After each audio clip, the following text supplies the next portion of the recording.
पढ़ने वाले हैं। तो नया सिलेबस है आपका, नया पाठ्यक्रम है। नए पाठ्यक्रम में आप देखेंगे कि यूनिट 2 में मध्य प्रदेश का हिस्ट्री एंड कल्चर दिया हुआ है। मध्य प्रदेश का जो इतिहास है और संस्कृति से संबंधित कुछ टॉपिक हैं वो दिए हुए हैं। बदलाव क्या हुआ है इसमें, तो एक बदलाव हुआ है केवल, वो बदलाव यह है कि कितना सा बदलाव है उनकी शब्द का, कहाँ पे बदलाव है। तो आपके पास सिलेबस होना चाहिए, सबसे पहले हार्ड कॉपी में होना चाहिए। उससे भी इम्पोर्टेंट बात ये है, हार्ड कॉपी में आप निकलवा लीजिएगा, जिनके पास नहीं है तो अभी देख लीजिएगा डाउनलोड करके। सिलेबस में जो पहला बिंदु लिखा हुआ है वो क्या लिखा हुआ है, आपका मध्य प्रदेश के इतिहास की प्रमुख घटनाएं एवं प्रमुख राजवंश, आपने ये देखा होगा। और उसके बाद स्वतंत्रता आंदोलन में मध्य प्रदेश का क्या योगदान है। ये 2 पॉइंट शुरू के जो लिखे हैं यूनिट 2 में, वो हिस्ट्री से रिलेटेड है ना। अब चेंज कहाँ पर हुआ है, तो चेंज 1-2 पॉइंट और नीचे आप जाएंगे तो जहां पर लिखा है मध्य प्रदेश की प्रमुख जनजातियां एवं उनकी बोलियां, नए सिलेबस में वही उनकी शब्द जुड़ गया है। पहले ये उनकी शब्द नहीं था, मध्य प्रदेश में प्रमुख जनजातियां एवं बोलियां ऐसा लिखा था। तो इतना सा बदलाव है इस यूनिट में, है ना। जहां जैसे चेंजेस होंगे वो बताते चलेंगे। तो आज हमको शुरू करना है एकदम शुरू से। यूनिट 2 हम पढ़ने वाले हैं। यूनिट 2 में एमपी का हिस्ट्री एंड कल्चर है, सिंपली कहें। उसके भी शुरुआती जो 2 बिंदु हैं, तो आपको उस तरह से नहीं देखना है कि कैसे क्या कुछ व्यवस्था है आपकी, उसमें कहाँ से कैसे पॉइंट्स आपको समझ में नहीं आएगा। वो हमें एक विषय के रूप में पढ़ना होगा यहाँ पर चीज़ों को। मतलब आप सिंपली समझिए कि जो शुरू के 2 बिंदु हैं, मैं उनको लिख दूं यदि, कैसे लिखे हुए हैं, ऊपर यूनिट 2 लिखा होगा और वो बिंदु कैसे लिखे होंगे।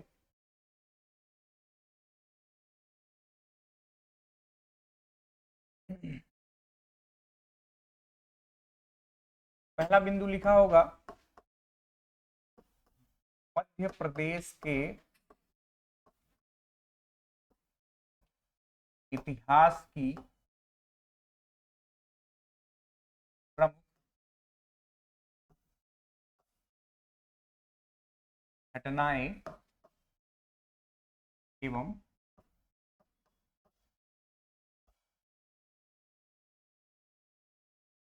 प्रमुख, ये बात लिखी होगी। दूसरे बिंदु में आप देखेंगे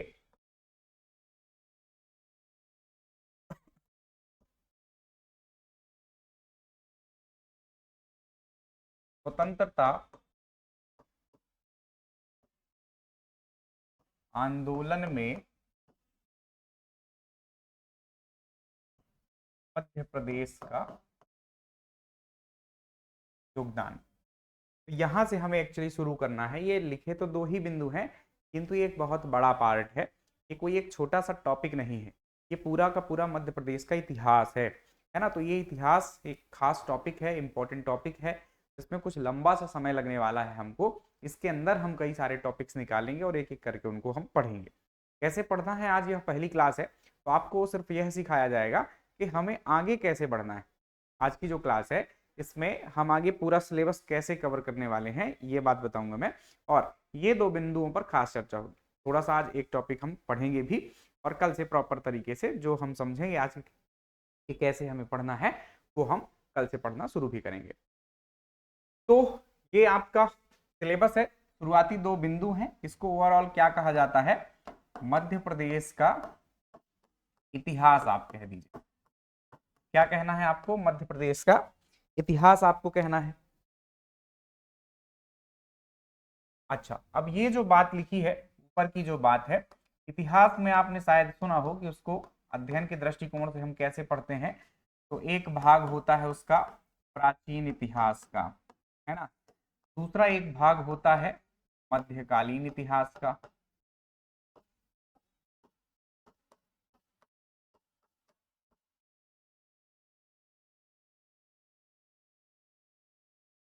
और तीसरा भाग होता है आधुनिक इतिहास का।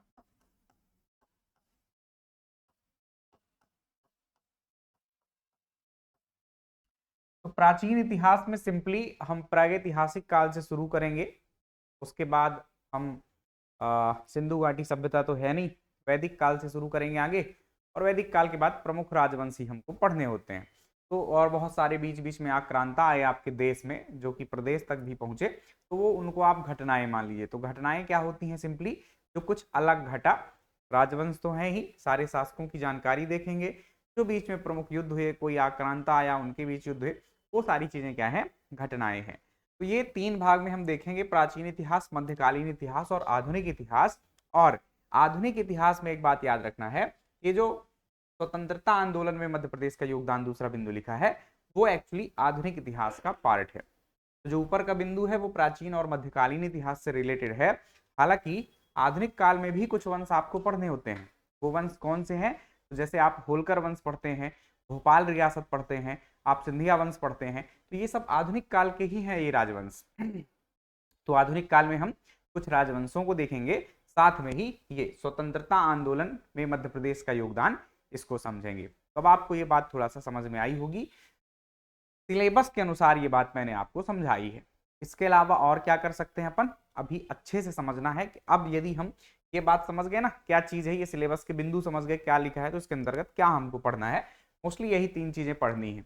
इसको और व्यवस्थित करें यदि हम और क्रमबद्ध रूप से करें, तो हमको थोड़ा सा शुरू से चलना होगा। इतिहास क्या है, इतिहास की कौन कौन सी अध्ययन के क्रम, उसको कैसे विभाजित कर सकते हैं, और मध्य प्रदेश से जोड़कर उसको कैसे हमें देखना है, यहां से हमको अपनी कहानी शुरू करनी पड़ेगी। तो ये आपके सिलेबस के अनुसार जो बिंदु लिखे हैं उसकी बात मैंने की है।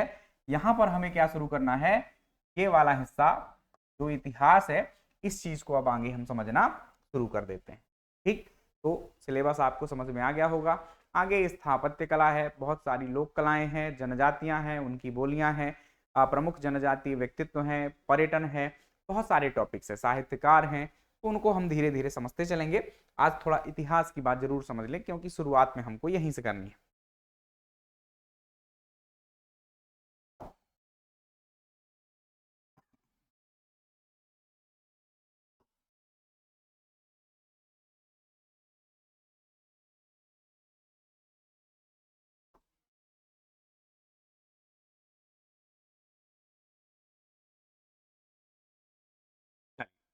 तो जान लेते हैं इतिहास क्या है। तो सिंपली इतिहास को हम क्या कहते हैं, आपको पता होना चाहिए। अंग्रेजी में आप इसको हिस्ट्री कहते हैं। क्या कहते हैं? हिस्ट्री कहते हैं।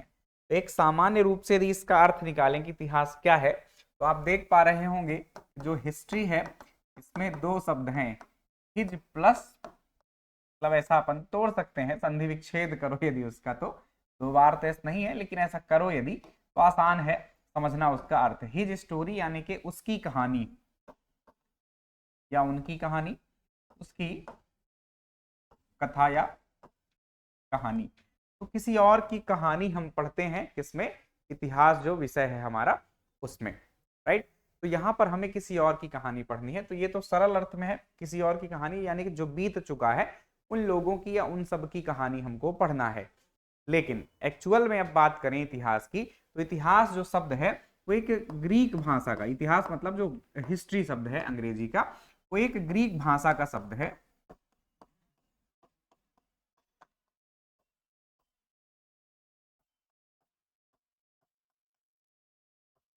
हिस्टोरिया ग्रीक भाषा का एक शब्द था, हिस्टोरिया, इसी को ही अंग्रेजी में लिया गया हिस्ट्री के रूप में, है ना। हिस्ट्री एक अंग्रेजी शब्द है, हिस्टोरिया एक ग्रीक भाषा का शब्द है। तो हिस्टोरिया शब्द है और इसका मतलब क्या हुआ ग्रीक भाषा में, जब आप उसको हिंदी में कन्वर्ट करेंगे तो क्या मतलब निकलेगा, पूछताछ करके जानना। तो हिस्टोरिया शब्द का क्या मीनिंग था, पूछताछ करके जानना। ये हिस्ट्री का एक क्या है मतलब था। सिंपली आप इतिहास में यही है कि दूसरों से या दूसरों की पुस्तकों से या शिलालेखों से, अभिलेखों से, पुरातत्व की जो वस्तुएं हैं उनसे, इन सब से आप क्या करते हैं, जानकारी को प्राप्त करते हैं। तो यही है हिस्ट्री सामान्य सा। हिस्ट्री हिस्टोरिया शब्द से आया है, जो कि ग्रीक भाषा का एक शब्द है और इसका अर्थ है पूछताछ करके जानना या सीखना। हिस्ट्री कहीं ना कहीं इसी तरह का सब्जेक्ट है जिसमें आप कुछ लोगों से जानकारी एकत्र करते हैं और उसको संकलित कर देते हैं। तो ये तो अर्थ था। हम बात करें यदि परिभाषा की कि आप इसको कैसे बता सकते हैं, हिस्ट्री को कैसे परिभाषित कर सकते हैं, तो बहुत आसान सी परिभाषा है इसकी। आप ऐसा कह सकते हैं कि जब से सृष्टि की उत्पत्ति हुई है, तब से, जब से सृष्टि मतलब पृथ्वी बनी है, तब से लेकर अब तक के मानव सभ्यता के लिखित संकलन को इतिहास कहते हैं। तो ये बहुत इजी सा कॉन्सेप्ट है कि जब से सृष्टि की उत्पत्ति हुई है तब से लेकर अब तक के मानव सभ्यता के लिखित संकलन को इतिहास कहते हैं। तो शब्दों को ध्यान रखना होगा कि जब से सृष्टि की उत्पत्ति यानी पृथ्वी की उत्पत्ति हुई है तब से लेकर इतिहास नहीं कहा गया है, आगे शब्द और जुड़े हैं कि मानव सभ्यता के इतिहास को या मानव सभ्यता के लिखित संकलन को। सृष्टि तो 4.5 अरब वर्ष पहले बन गई थी, तब का इतिहास हमें नहीं पढ़ना है, वो इतिहास आप भूगोल में पढ़ेंगे, भूगर्भिक इतिहास वो टॉपिक होता है। यहाँ पर हमको इतिहास में किसका, मानव का इतिहास पढ़ना होता है। मानव का भी कौन सा इतिहास पढ़ना होता है, जो लिखित संकलन है, जो चीजें लिखी जाती हैं वही आप पढ़ते हैं। हिस्ट्री को लिखा जाता है, कई बार आप सुने होंगे कि हिस्ट्री को दोबारा लिखा जाना चाहिए, इतिहास दोबारा लिखा जाना चाहिए। दोबारा लिखे जाने का क्या मतलब है, एक प्रॉपर तरीके से, क्योंकि जैसे मान लो कि मौर्य वंश के शासक अशोक थे, तो क्या अशोक के बारे में किसी ने प्रॉपर तरीके से उस काल का कोई व्यक्ति रहा होगा लिख गया है, ऐसा नहीं है। हम बहुत सारे सोर्स उठाते हैं, हम उसके अभिलेख उठाते हैं, शिलालेख उठाते हैं, गुहालेख उठाते हैं, स्तंभलेख उठाते हैं, उस टाइम के कुछ ग्रंथों को उठाते हैं, उस टाइम के या कि उसके 100-200 साल बाद भी कुछ लोग मिलते हैं तो उनसे सबसे जानकारी एकत्र करते हैं और फिर हम उसको प्रॉपर तरीके से अरेंज करते हैं कि इनका शासनकाल कब था, इन्होंने कब तक शासन किया, इन्होंने काल की क्या क्या घटनाएं रही हैं, ऐसे क्रमबद्ध करते हैं। खास प्रॉपर तरीके से लिखा जाता है ना। तो सिंपली डेफिनेशन आपको बता दूं वापस से मैं एक बार, जब से सृष्टि की उत्पत्ति हुई है तब से लेकर अब तक के लिखित संकलन, अब तक के मानव सभ्यता के लिखित संकलन को हम इतिहास कहते हैं। तो ये हिस्ट्री का एक डेफिनेशन था, आपको हिस्ट्री की डेफिनेशन हिस्ट्री में पढ़ना होगी, यहाँ पर एक समझ के लिए मैंने ये बात बताई है। और ये हमारा एमपी की हिस्ट्री का क्लास है एक्चुअली। ये कुछ बातें याद रखना, हिस्टोरिया।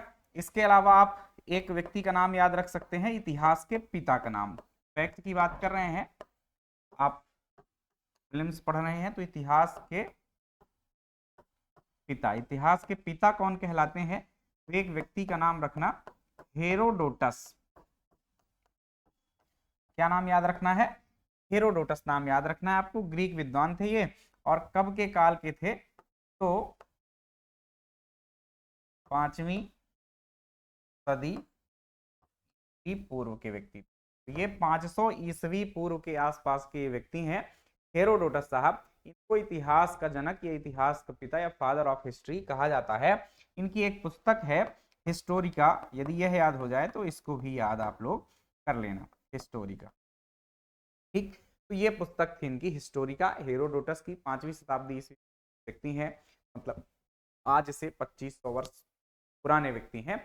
और उन्होंने कुछ लोगों से जानकारियां प्राप्त की और बहुत सारी ऐतिहासिक बातों का उल्लेख किया था। को ऐतिहासिक भूगोल का भी जनक कहा जाता है ना। तो ये बड़े विद्वान थे उस टाइम के। का एक कथन था कि हिस्ट्री का अध्ययन भौगोलिक दृष्टिकोण से, हिस्ट्री का विवेचन या इतिहास का विवेचन भौगोलिक दृष्टिकोण से और भूगोल का विवेचन ऐतिहासिक दृष्टिकोण से होना चाहिए। एक बहुत शानदार सा कथन है कि आज भी प्रासंगिक है, आज भी बहुत महत्वपूर्ण बात है ये कि सही है।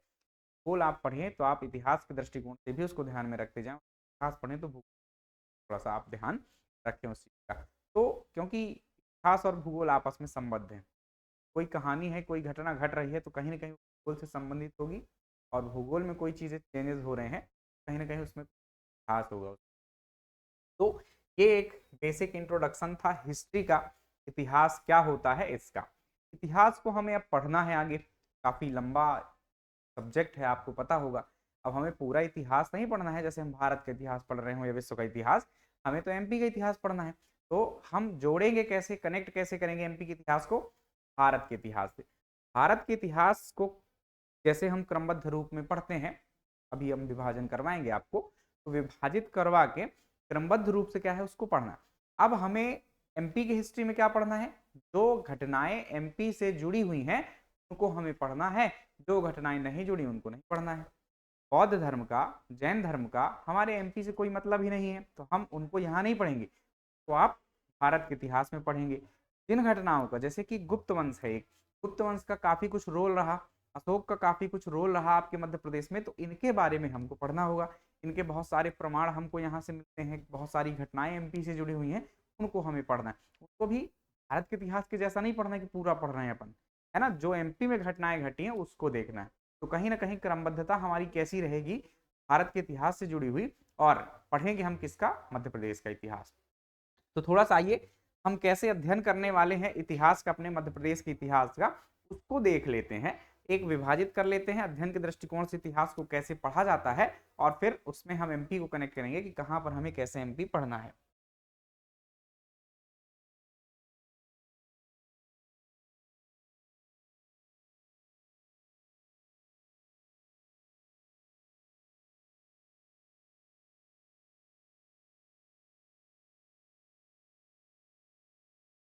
इतिहास को हम 3 भागों में बांट सकते हैं।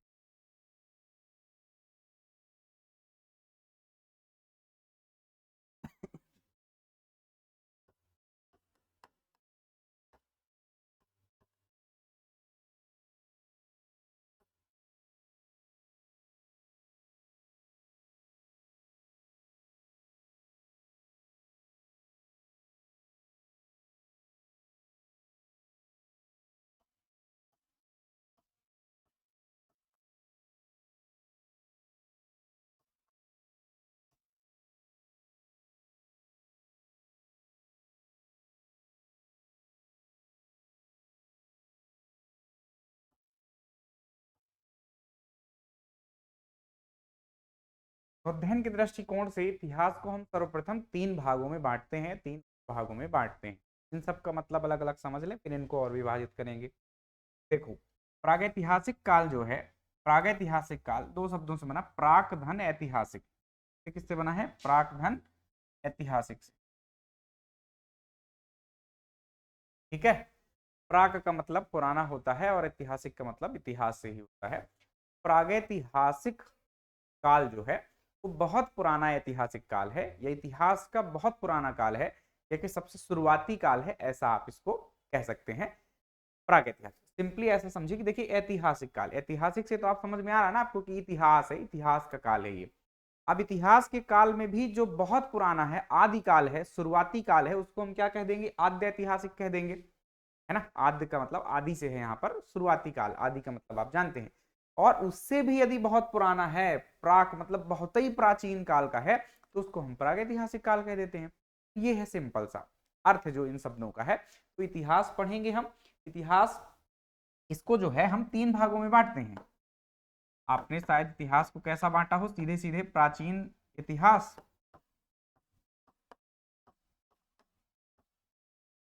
मध्यकालीन इतिहास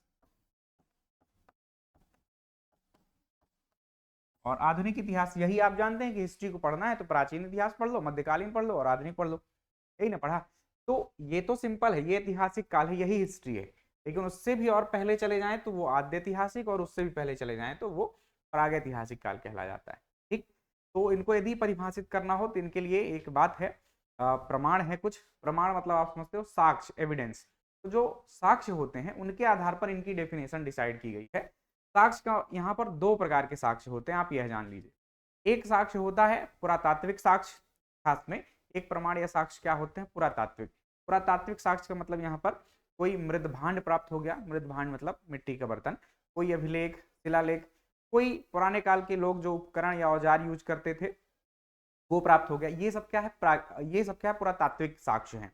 इसके अलावा जो सबसे इंपॉर्टेंट साक्ष्य होता है वो लिखित साक्ष्य होता है, कि किसी चीज का हमको लिखित साक्ष्य प्राप्त हो जाए, कोई घटना का उल्लेख हमको लिखे हुए प्रमाण के रूप में मिल जाए, वो भी यदि उसी काल की है तो सबसे उत्तम। यदि 500 वर्ष बाद मिले तो फिर उसका थोड़ा महत्व कम हो जाता है।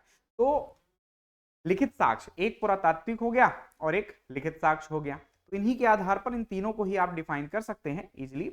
एक प्रकार से इसको देखें प्रागैतिहासिक काल को, तो इसकी क्या डेफिनेशन हो सकती है कि यह वह काल है, या कि ऐसा काल जिस काल में आपको पुरातात्विक साक्ष्य तो पर्याप्त मात्रा में मिलते हैं लेकिन लिखित साक्ष्य नहीं मिलते हैं। क्योंकि विभाजित करना है इसलिए मैंने अभी इसको लिखा नहीं है। क्या हमने सीखा कि ऐसा काल जिस काल में हमको पुरातात्विक साक्ष्य तो खूब मिलते हैं। पुरातात्विक साक्ष्य मतलब ऐसा काल है, सिंपली इसको पाषाण काल कहते हैं अभी के लिए समझो तो। पाषाण काल में क्या मिलते हैं हमको, उनके सारे औजार मिलते हैं, हड्डियों के बने हुए मिलते हैं, पत्थरों के बने हुए मिलते हैं, जो गुफाओं पर उन्होंने चित्र वगैरह बना रखे हैं वो सब मिल जाते हैं, वो पुरातात्विक साक्ष्य है ना। नवपाषाण काल होता है, एक पाषाण काल का एक हिस्सा होता है, उसमें उनके मृदभांड वगैरह भी मिलते हैं, बाद में मिट्टियों के बर्तन वगैरह बनने लगे थे। तो ये सारी चीजें मिल रही, तो ये पुरातात्विक साक्ष्य। कहीं कुछ लिखित रूप में नहीं मिला है, उस टाइम पर मानव लिखना नहीं जानता था, तो वो लिखित साक्ष्य हमको नहीं मिले। तो सिंपली वह काल जिस काल में जिस काल की जानकारी का स्रोत पुरातात्विक साक्ष्य होते हैं, न कि लिखित साक्ष्य, उस काल को हम प्रागैतिहासिक काल कहते हैं। प्रागैतिहासिक काल को आदि मानव काल भी कहा जाता है, या कि इसे ही हम पाषाण काल भी कहते हैं। क्या कहते हैं? पाषाण काल। चूंकि मानव इस काल में पत्थरों का बहुत ज्यादा यूज करता था, इस कारण से प्रागैतिहासिक काल को पाषाण काल भी कहा जाता है। और पाषाण काल को आप जानते हैं 3 भागों में बांटा जाता है। एक होता है पूरा पाषाण काल,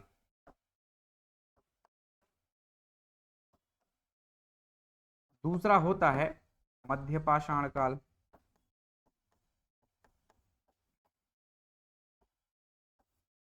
और तीसरा होता है नवपाषाण काल। ये 3 भाग होते हैं। तो सिंपली प्रागैतिहासिक काल को हम पाषाण काल भी कहते हैं, और इस पाषाण काल को हम 3 भागों में बांटते हैं, पूरा पाषाण काल, मध्य पाषाण काल और नवपाषाण काल। तो ये कुछ विभाजन है। आद्य ऐतिहासिक काल को देख लें। प्रागैतिहासिक काल इतना ही है। यहीं से हम एमपी का भी इतिहास शुरू करेंगे, यहीं से आप भारत के इतिहास भी पढ़ना शुरू करते हैं। अब भारत के इतिहास ये बहुत बड़ा खंड होगा, लेकिन मध्य प्रदेश के इतिहास के लिए कहीं ना कहीं छोटा होगा, कम घटनाएं होंगी। आद्य ऐतिहासिक काल कौन सा काल है? प्रागैतिहासिक काल में हमने जाना कि जिस काल में पुरातात्विक साक्ष्य मिलते हैं, लिखित साक्ष्य नहीं मिलते हैं, तो हम प्रागैतिहासिक कह रहे हैं। तो आद्य ऐतिहासिक काल ऐसा काल है जिस काल में लिखित साक्ष्य और पुरातात्विक साक्ष्य यानी कि दोनों ही प्रकार के साक्ष्य हमको प्राप्त होते हैं, उसको हम आद्य ऐतिहासिक काल कहते हैं। पूरी बात नहीं है अभी इसमें, हमें यह ध्यान रखना है कि साक्ष्य तो दोनों मिलते हैं, पुरातात्विक भी और पुरातात्विक भी और लिखित भी, लेकिन यहाँ पर लिखित साक्ष्य को आज तक पढ़ा नहीं जा सका है। ये खास बात जोड़। वह काल जिस काल में हमको पुरातात्विक साक्ष्य और लिखित साक्ष्य दोनों मिलते हैं, लेकिन लिखित साक्ष्य को पढ़ा नहीं जा सका है, उस काल को हम आद्य ऐतिहासिक काल। एग्जाम्पल इसका है सिंधु घाटी सभ्यता। पाषाण काल तो आप जानते हैं, आदि मानव वाला काल, और ये काल कौन सा है? ये सिंधु घाटी सभ्यता वाला काल है। सिंधु घाटी सभ्यता इसका एग्जाम्पल हो जाएगा। देन तीसरे पर आए ऐतिहासिक काल। तो सिंपली ऐतिहासिक काल क्या हो जाएगा? जहां पर हमको पुरातात्विक साक्ष्य भी मिलते हैं, इन सबके द्वारा बनाए गए मिट्टी के बर्तन, इनकी बनाई गई इमारतें, इनके लिखे गए शिलालेख, ये सब हमको मिलता है। तो जहां पर हमको पुरातात्विक साक्ष्य मिलते हैं, साथ में हमको लिखित साक्ष्य भी मिलते हैं, और हम उनको पढ़ सकने में सक्षम है, उस काल को हम ऐतिहासिक काल कहते हैं। वैदिक काल उठा लीजिए, वैदिक काल के हमको मर्दभांड पता है, हमको उस काल की कुछ इमारतें मिली, कुछ चीजें मिली हैं, काफी सारे साक्ष्य हमको प्रमाण मिल गए हैं, और उसके साथ साथ हमको लिखित ग्रंथ भी मिल गए हैं। वेद, पुराण, आरण्यक, ब्राह्मण, बहुत सारे ग्रंथ हमको यहाँ पर मिल गए हैं, तो उन सबको हम पढ़ भी सकते हैं। तो ऐसा काल जिस काल में हमको पुरातात्विक के साथ साथ लिखित साक्ष्य भी प्राप्त होते हैं, और दोनों ही साक्ष्यों को हम अच्छी भली भांति समझ सकते हैं, वो काल ऐतिहासिक काल होता है।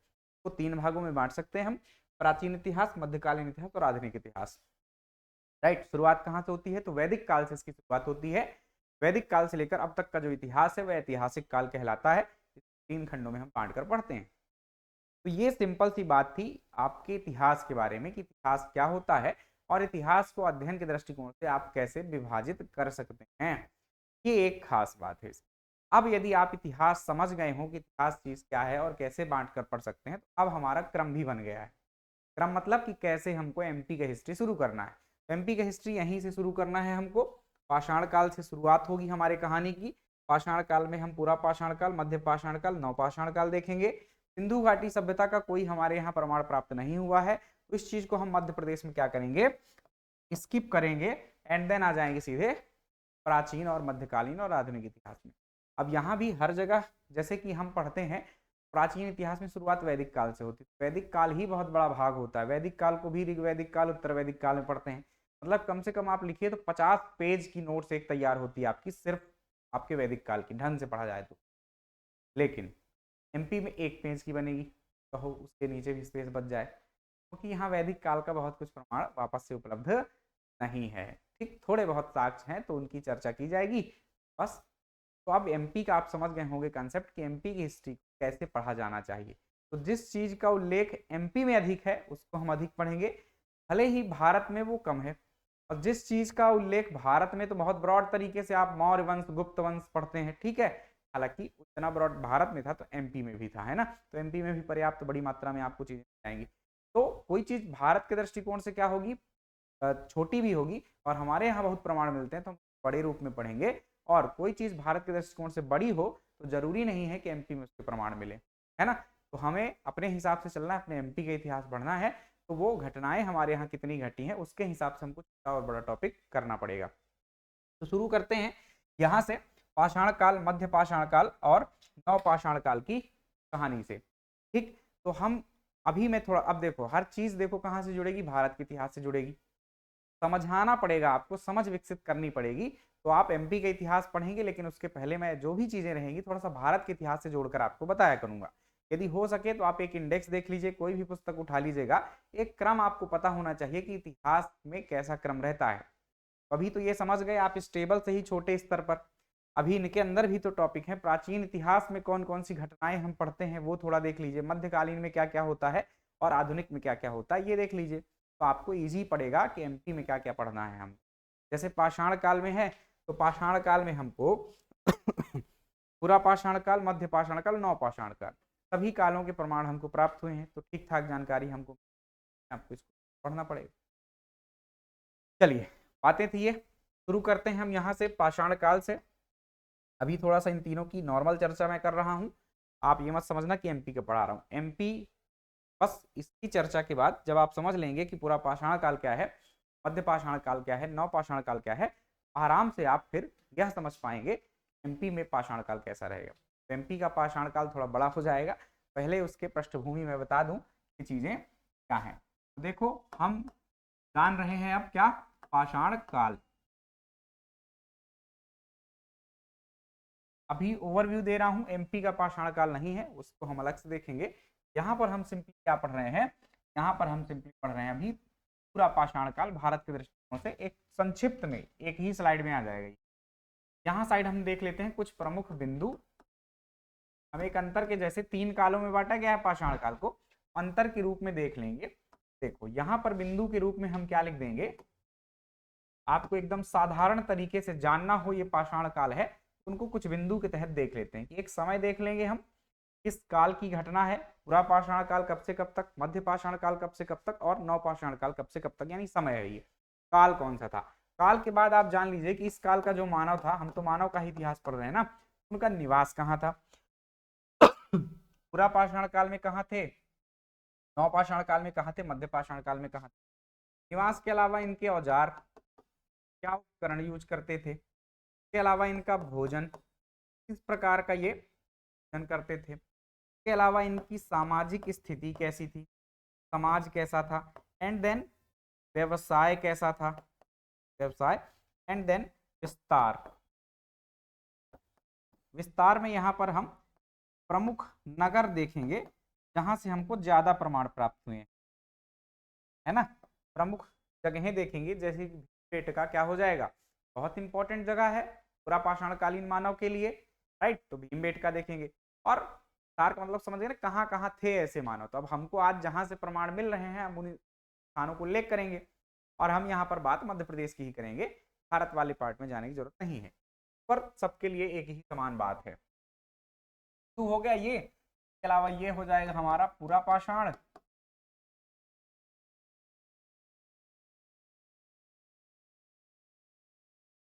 पूरा पाषाण काल,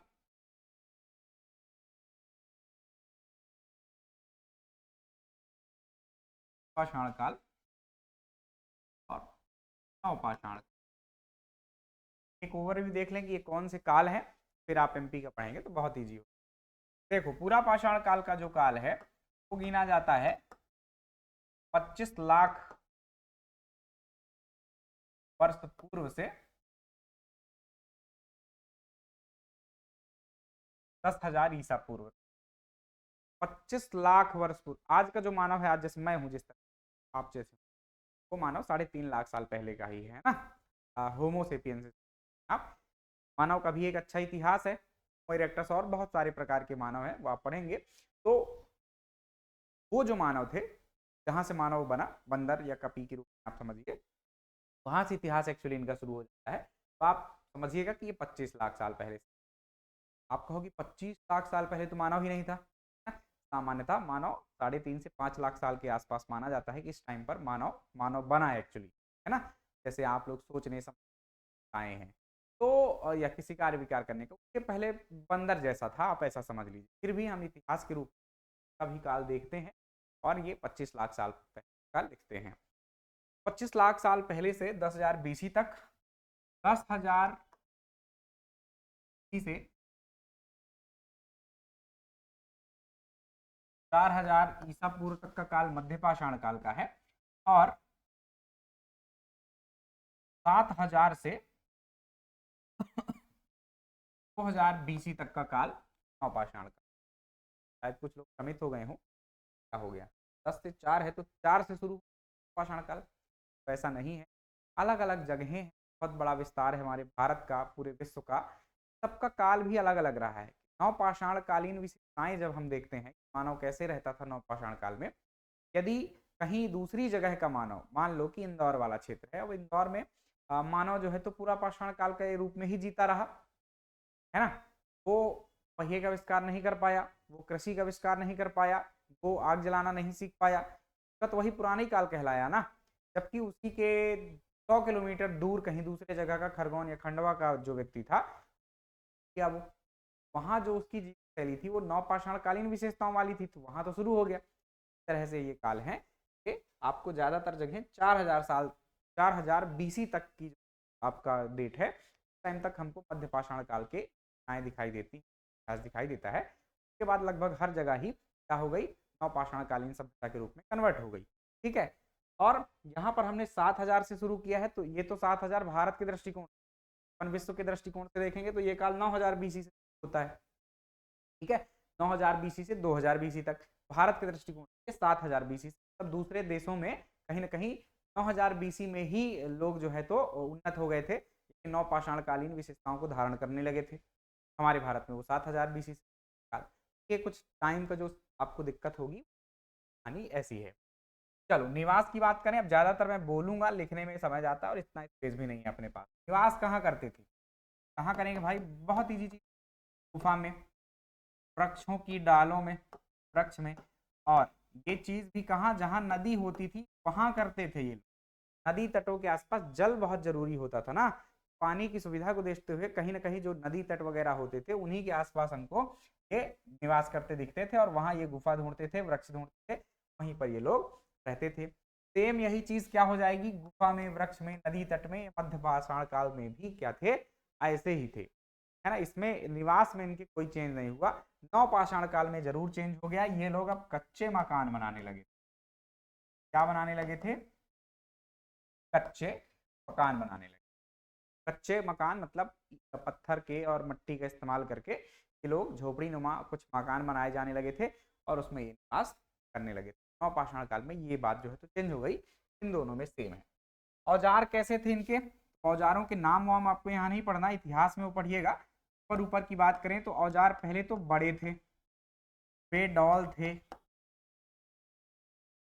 और उसके अलावा बनते किसके थे, हड्डी के, पत्थर के। औजारों की बात कोई पूछ ले आपसे तो आप कह सकते हैं कि इस काल के औजार जो थे वो बेडौल थे, बड़े आकार के हुआ करते थे, मतलब सीधा सीधा पत्थर ही है ना। आज बड़ा पाषाण उठाइए और सीधे हिरण के ऊपर दे मारिए, क्या है उस मर गया वो और खा लेते थे, यही उनका औजार था, हथियार था। धीरे धीरे उन्होंने चेंजेस किए, औजार थोड़ा सा छोटे होने लगे, है ना। तो मध्य पाषाण काल जो रहेगा, बनते किससे से, तो बनते हड्डी और हाथी दांत और आपके पत्थरों से ही बनते थे औजार। बस शुरुआत में बड़े आकार के थे और बेडौल थे, भद्दे थे, खुरदुरे थे, ऐसे थे। धीरे धीरे उसमें चिकनाहट रहने लगी, नुकीले होने लगे, ये चीजें हुई। मध्य पाषाण काल में तुलनात्मक रूप से कहिए तो आप छोटे कह दीजिए, है ना, छोटे औजार, राइट। पूरा पाषाण काल से छोटे, पॉलिशदार, चिकने, ऐसा आप कह सकते हैं। बनते किसके से, तो वही हड्डी है, पत्थर है, हाथी दांत है, बनते इसी के थे। नवपाषाण काल में आए तो बहुत छोटे, औजारों का आकार जो है कुछ इंच में भी मिलने लगा, हम उनको लघु अस्मक कहते हैं, क्या है मतलब 2 इंच समझते हो इतना, तो 2-2 इंच या 1-1 इंच के हमको औजार मिले, यूज करते थे किसी काम में वो लोग।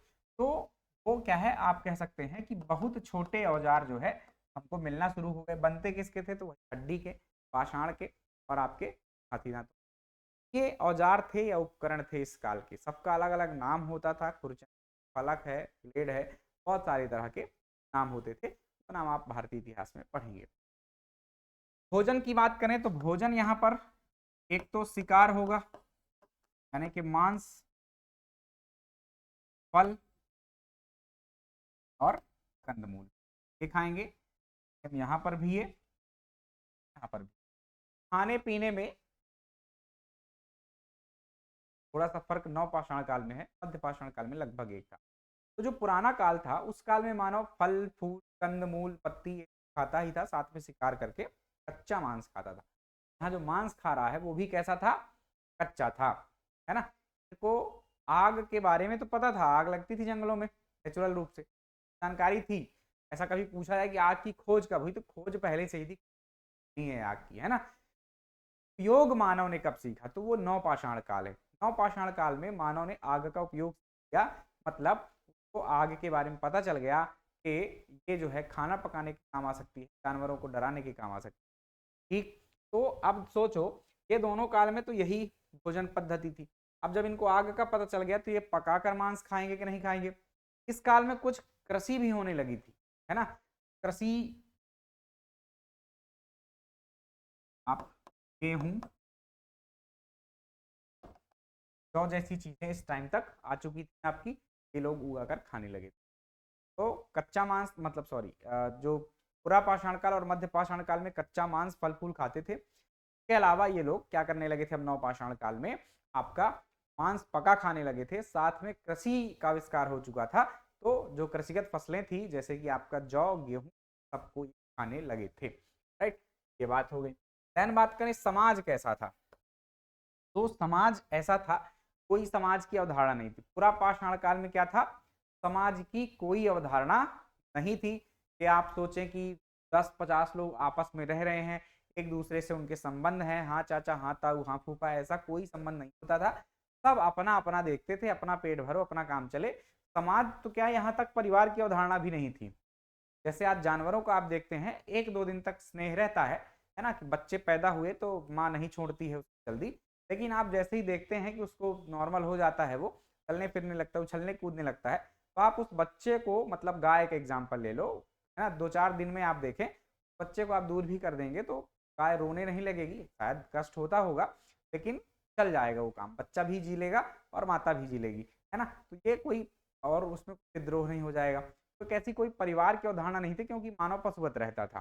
तो न समाज की अवधारणा थी न परिवार की। धीरे धीरे धीरे धीरे मध्य पाषाण काल तक ऐसा मान लीजिए कि परिवार की अवधारणा आ गई। कई सारे हमको प्रमाण मिले हैं मध्यकाल में कि मानव के साथ पशु को दफनाया जाता था, है ना। तो कहीं ना कहीं जब पशुओं से प्रेम करते थे तो अपने बच्चों से प्रेम तो करते ही रहे होंगे, है ना। तो ये जो है आपका एक बात तो और इस उदाहरण से समझ में आती है कि काल तक मानव पशुपालक हो गया था, है ना।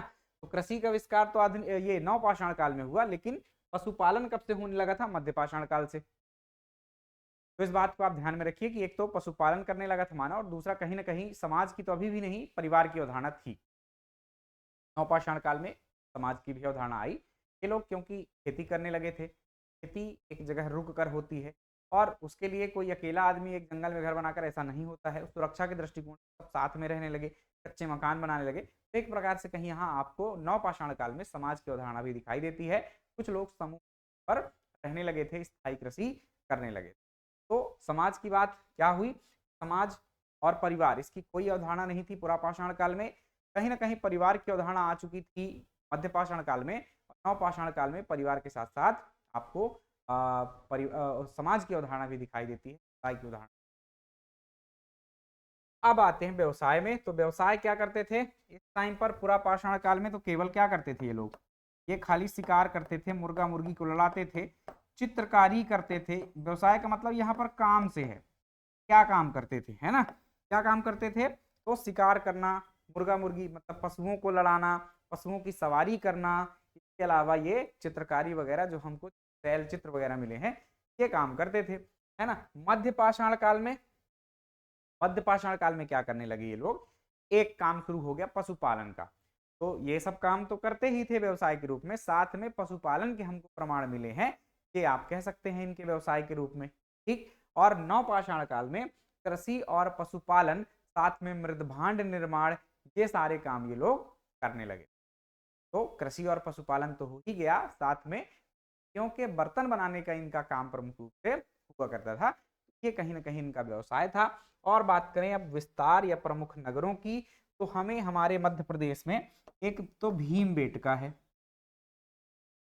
बहुत सारे स्थल हैं, आगे हम एक एक करके जब एमपी पढ़ेंगे तो चर्चा करेंगे। यहाँ एग्जाम्पल दे रहा हूँ, इस पॉइंट में आप क्या बता सकते हैं कि जहां से भी हमको इन कालों के प्रमाण प्राप्त हुए हैं, कि कोई स्थल है मान लो भीमबेटका है, तो वहां से हमको क्या प्राप्त हुए, पूरा पाषाण काल के शैलचित्र प्राप्त हो गए। 15,000 20,000 साल पुराने शैलचित्र हैं यहाँ पर। तो से क्या पता चलता है कि यहाँ पर पूरा पाषाण काल में मानव रहता था, मतलब उसका विस्तार था, राइट। प्रमुख स्थल है। इसके अलावा यहाँ पर हमको हथनौरा, हमको यहाँ से जो पूरा पाषाण कालीन एक मानव था, उसका कपाल मिला है, खोपड़ी मिली है ना। तो वो चीजें हमको यहाँ से क्या है मिली। तो भीमबेटका, हथनौरा, ये पूरा पाषाण कालीन स्थल है।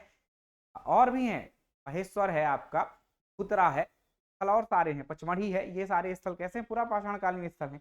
लेकिन अब एक एक दो दो एग्जाम्पल बस मैं दे रहा हूँ। भारत में देखेंगे तो फिर और आपका विस्तार बढ़ जाएगा, बहुत सारी जगह हैं जहां से हमको मिला। मध्य पाषाण काल की यदि बात करें तो भीमबेटका एक ऐसा स्थल है जहां से हमको तीनों ही काल के प्रमाण प्राप्त हुए हैं। भीमबेटका को तो हम तीनों ही काल में, है ना। भीमबेटका एक ऐसा स्थल है, एक बार प्रश्न पूछा गया था कि निम्नलिखित में से, यूपीपीसीएस में पूछा था, निम्नलिखित में से कौन सा स्थल है जिसमें से पाषाण कालीन तीनों ही स्थल प्रमाण हमको प्राप्त हुए हैं। तो हमको भीमबेटका से तीनों ही काल के प्रमाण प्राप्त हुए हैं, मतलब मानव यहाँ पाषाण काल में भी रहता था, मानव यहाँ मध्य पाषाण काल में भी रहता था, और मानव यहाँ पूरा नव पाषाण काल में भी रहता था। मतलब एक लंबे समय तक यहाँ पर मानव का निवास था। और जो चीजें मिली हैं हमको यहाँ से, लगभग वो 10 वर्ग किलोमीटर का क्षेत्रफल है जहाँ पर इनकी कहीं ना कहीं, ठीक। तो ये भीमबेटका है ही। यहाँ पर हथनौरा है, तो यहाँ आदमगढ़ आप जोड़ लो, यहाँ आदमगढ़ है। इन स्थलों के बारे में हमको अलग अलग से पढ़ना पड़ेगा, बहुत सारे फैक्ट्स यहाँ से आते हैं। यहाँ पर फिर आप सीधे जिले ही लिख दो, वो छोटी छोटी जगहें हैं। जबलपुर है, जैसे कि तमहेटा घाट है, यहाँ से हमको प्रमाण मिले। एक भोपाल है, भोपाल में नेवारी गुफा है, श्यामला हिल्स है, बहुत सारे स्थल हैं वहां से जहां से हमको क्या मिले, नवपाषाणकालीन मानव के अवशेष मिले हैं। तो ये कुछ प्रमुख स्थल इस प्रकार से अपन दर्शा सकते हैं। अब हम जब अलग अलग से पढ़ेंगे ना, पूरा पाषाणकालीन मध्य प्रदेश, मध्य पाषाणकालीन मध्य प्रदेश, नवपाषाणकालीन मध्य प्रदेश, तो यही स्थलों की ही मेन चर्चा रहेगी हमारी, क्योंकि अब हम ऊपर की जानकारी तो समझ गए। अब हम पढ़ेंगे यदि पूरा पाषाणकालीन मध्य प्रदेश, क्या ये बिंदु बदल जाएंगे क्या, ये बिंदु तो सेम रहेंगे, क्योंकि जो मानव भारत में रहेगा वही तो मध्य प्रदेश की विशेषता होगी ना। खाने पीने में तो यही खाना खाएगा वो भी मध्य प्रदेश में जो रहता है, और जो उत्तर प्रदेश में और जो राजस्थान में रहा होगा, तो इनका ये कुछ बदलने वाला नहीं है। मेन यही स्थान है, और इनसे क्या क्या प्रमाण प्राप्त हुए हैं यही हमको देखना होता है। यहीं से प्रश्न आते हैं कि भीमबेटका को कब विश्व धरोहर में शामिल किया गया, भीमबेटका की खोज किसने, भीमबेटका किस नदी किनारे है, भीमबेटका से क्या प्राप्त हुआ है, तो चित्रकारी के प्रमाण प्राप्त हुए, इस तरह के तो प्रश्न आते हैं। तो हमें मुख्य रूप से अब जो हम पढ़ने वाले हैं वो एक एक करके पूरा पाषाणकालीन मध्य प्रदेश, नव पाषाणकालीन मध्य पाषाणकालीन मध्य प्रदेश और नव पाषाणकालीन मध्य प्रदेश पढ़ने वाले हैं, ठीक है। आगे भी काल है, पूरा पाषाण काल हम क्लास में खत्म ही करना है। आगे हमें ताम्र पाषाण काल को भी पढ़ना होगा।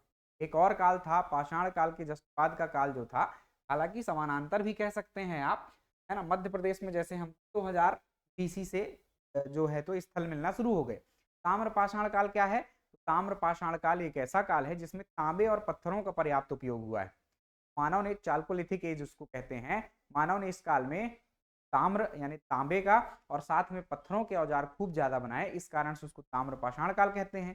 ताम्र पाषाण काल की विशेषताएं नव पाषाण काल जैसे ही, बस उसके जो प्रमुख औजार वगैरह थे उसमें केवल पत्थरों की जगह नहीं थी, उसमें तांबे का भी यूज किया जाने लगा था, तो तांबे की कुल्हाड़ियाँ, तांबे के जो का मतलब कुछ प्रकार के खिलौने फिलौने होते हैं, वो सब मिलने लगे, तो वो ताम्रपाषाण काल कहला गया।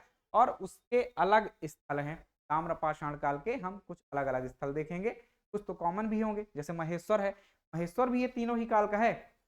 महेश्वर पूरा पाषाणकालीन, मध्य पाषाणकालीन, नवपाषाणकालीन अवशेष वहां प्राप्त नहीं हुए हैं, इसको छोड़े तो फिर वापस से वहां पर ताम्रपाषाणकालीन अवशेष प्राप्त हुए। महेश्वर बहुत प्राचीन नगर है, वहां पर सोचो पूरा पाषाण काल से लेकर अब तक वो बस्ती बसी ही रही है, गाड़ नहीं हुई। जैसे भीमबेटका तो समाप्त हो गया ना, आज आप वहां देखेंगे तो जंगल है, गुफा है, वहां तो कोई आसपास लोग नहीं रह रहे हैं, आपको पता है, तो वो समाप्त हो गया। लेकिन महेश्वर क्या है, पूरा पाषाण काल से लेकर बीच में नवपाषाण काल को छोड़ दीजिए, पूरा उसका इतिहास आप जानते हैं। आप प्राचीन इतिहास से शुरू कीजिएगा तो महेश्वर का नाम सभी कालों में आएगा आपको, चाहे बौद्ध काल हो, चाहे जैन काल हो, चाहे आप मौर्य वंश ले लीजिए, चाहे आप गुप्त वंश, सभी कालों में महेश्वर को उल्लेख होता है, तो वो बस्ती है। तो अब आपको समझ में आ गया होगा कि हम आगे इतिहास को कैसे पढ़ने वाले हैं। इतिहास में हम हमारा जो अगला भाग होगा वह हेडिंग टाइप का बताएं यदि आप, ये तो इंट्रोडक्शन था पूरा, अब हमारा एक्चुअली एमपी का इतिहास शुरू हो रहा है। तो एमपी के इतिहास में हम क्या पढ़ने वाले हैं, पूरा पाषाणकालीन मध्य प्रदेश, ठीक है। एक्चुअली कहें तो कल के टॉपिक में ही आपका पूरा जो पाषाणकालीन मध्य प्रदेश है वो कंप्लीट हो जाएगा, जिस 4 भागों में बांट कर पढ़ेंगे। आगे मैं बता भी देता हूं कि कैसे पढ़ना है। हमारा शीर्षक रहेगा पाषाणकालीन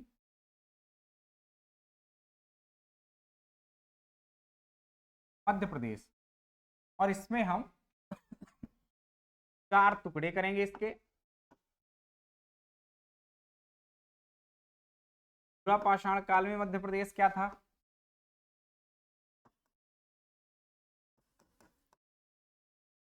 मध्य पाषाण काल में क्या था, नवपाषाण काल में क्या स्थिति थी, और ताम्रपाषाण काल में क्या। अब स्थिति तो आप समझ ही गए हैं, जो पीछे मैंने समझा दी, अब ये दोबारा रिपीट नहीं करूंगा। क्या पढ़ना है इसमें मुख्य रूप से, इन्हीं में हमें मुख्य रूप से जहां से प्रश्न आते हैं प्रीलिम्स में, स्थलों की लिस्ट बनानी है। इस काल का स्थल कौन सा था, पेट का, हथनौरा, नगेंद्र नाथ की गुफा, महेश्वर, भुतरा, मतलब कुल मिला के इस तरह से हम सूची बना लेंगे अलग अलग स्थलों की। यहाँ से हमको क्या प्रमाण प्राप्त हुए हैं, ये स्थल कहाँ स्थित है, किस नदी के किनारे स्थित है, किसने इसकी खोज की है, क्या क्या हमको वहां से प्रमुख उपकरण प्राप्त हुए हैं, ये प्रश्न आते हैं सिंपल से, तो हमको इनकी बात करना है प्रीलिम्स में। बाकी बातें यदि आपसे कुछ पूछ ले पूरा पाषाणकालीन मध्य प्रदेश, तो बाकी आप जानकारी तो जानते हैं ना। पूरा पाषाणकालीन मध्य प्रदेश हेडिंग बनाकर आप बताइए कि यह जो काल था 25 लाख से 10,000 वर्ष पूर्व का काल था, 10,000 बीसी तक का काल था। इस समय का जो मानव था गुफाओं, वृक्षों, नदी तट के किनारे रहता था। इस काल का जो मानव था वो बड़े बड़े औजारों का उपयोग करता था, जो कि बेडौल होते थे, बड़े आकार के होते थे, और ये हड्डियों उसके अलावा हाथी दांत और पत्थरों से औजार बनाता था। तो कॉमन बात है, चाहे भारत की बात करें और चाहे आप किसकी बात कर लें, मध्य प्रदेश की बात कर लें। इसलिए आज ये कॉन्सेप्ट आपको समझा दिया है मैंने। कल हम सिर्फ बात करने वाले हैं पूरा पाषाणकालीन, मध्य पाषाणकालीन, नवपाषाणकालीन और ताम्र पाषाणकालीन प्रमुख स्थलों की और उनसे जुड़े हुए प्रमुख तथ्यों की। कॉमन तथ्य रहेंगे कि कहां पर यह स्थित है, किस नदी के किनारे स्थित है, किसने इसकी खोज की और यहाँ से क्या हमको मिला। जैसे भीमबेटका से चित्रकारी के प्रमाण प्राप्त हुए, आपके मृगेंद्र नाथ से भी शैलाश्रय और शैल चित्र मिले, हथनौरा से हमको पूरा पाषाणकालीन मानव का क्या मिल गया, आपका अवशेष मिल गया, एक स्टेगडॉन हाथी था, स्टेगडॉन हाथी का कपाल मिला हमको हथनौरा से। ये प्रमाण प्राप्त हुए, ये साक्ष्य प्राप्त हुए, तो यही हमको पढ़ना है। सभी के अलग अलग स्थलों की बनेगी अपनी, और उन सबके फैक्ट्स देखें। तो कल पाषाणकालीन मध्य प्रदेश खत्म हो जाएगा। आज एक भूमिका वाली क्लास थी, कैसे हमें आगे एमपी की हिस्ट्री पढ़ना है, आगे के टॉपिक्स कैसे पढ़ना है, वो धीरे धीरे मैं चर्चा करता जाऊंगा। अभी शुरुआती जो 2 टॉपिक्स हैं वो कैसे पढ़ना है, ये बात आपको समझ में आ गई होगी। चलिए मिलेंगे कल अगली क्लास में। ख्याल रखिएगा अपना, अपने परिवार का। Bye bye, take.